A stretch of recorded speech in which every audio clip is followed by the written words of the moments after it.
تو یہاں پر یہ بات بڑی اہم ہے محترم حضرات، آپ صلی اللہ علیہ وسلم چونکہ آخری نبی اور دنیا سے رحلت فرما گئے، اب دین کا معاملہ اللہ تعالیٰ نے آپ کے پیروکار پر رکھا، جو آپ کے پیروکار تھے ان پر یہ ذمہ داری لگائی گئی کہ وہ آگے بڑھ کر اپنے نبی کے کام کو جاری رکھیں، اور اسی لیے آپ صلی اللہ علیہ وسلم نے یہ فرمایا کہ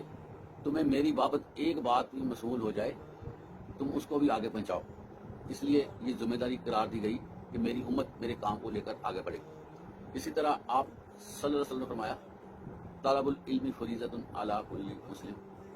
علم حاصل کرنا ہر مسلمان پر فرض ہے۔ محترم حضرات،